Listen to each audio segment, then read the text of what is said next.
Kumusta mga ka-Ola? Hello sa inyo. Ola Chika! DJ Chico po at syempre nabalitaan ko na may mga bagong gimmick ngayon ng mga Ola ha, mga kaibigan. Kayo ba'y meron ding Ola o online lending app?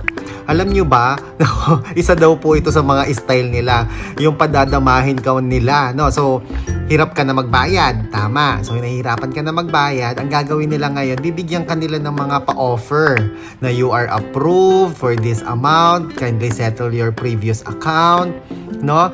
Tapos, magbabayad ka, magugulat ka na lang, hindi ka naman pala ma-approve. So, parang, alam mo yon, pinadama ka lang. Kaya mag-ingat po kayo dyan. Isang halimbawa kamukha nito. Meron siyang S-loan, tapos yung kanyang S-loan, nag-pass due na ng 14 days. Nag-pass due na ng 14 days, pag open niya ng kanyang app, may lumabas na congratulations, you have an increased credit limit offer. So, nadagdagan ng 2,000 plus yung kanyang S-loan credit limit o eligibility. So, yung kanyang past due, binayaran niya yung kanyang past due para ma-avail yung panibagong o yung increased limit offer ng S-loan. Sa S-loan po kasi mga kaibigan, pwede kang mag-multiple loan eh.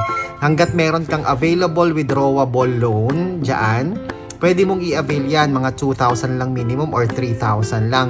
Siguro ang pagkakamali niya dito, dapat bago siya nag-full payment or nag-payment ng kanyang amount due, dapat tinry niya munang i-withdraw yung available limit, no? No, hindi niya ginawa yon. So, nagbayad muna siya hoping na makakapag-reload siya sa S-loan. So, ang lumabas lang, try again on December 29. So, wala, nabayaran na niya. Lalo nawalan siya ng pera mga kaibigan. So, kayo din po mga kaibigan, nakatanggap din po ba kayo ng mga ganyang mga limit offer na may guaranteed approved loan kayo? Tapos nung i-avail nyo na wala naman na pala. No?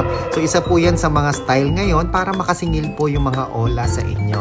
No? So nababasa naman natin sa mga articles at saka napapanood din natin sa ibang mga YouTube videos, tutorials na marami talaga yung mga loan sharks na Ola na talagang hindi po kayo tatantanan kasi singil lahat ng gagawin po nila mga kaibigan. Kaya dagdag ingat po.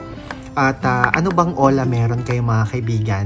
Updated ba ang inyong mga payments sa inyong mga Ola accounts? Please comment down below kung kayo po ay nai-stress na din ba sa inyong mga Ola? At ano po yung ginagawa ninyong pamamaraan? How do you manage? Di ba? How do you manage your Ola accounts? Now, please comment down below. Ako po si Chico. Enjoy the rest of the day and God bless po.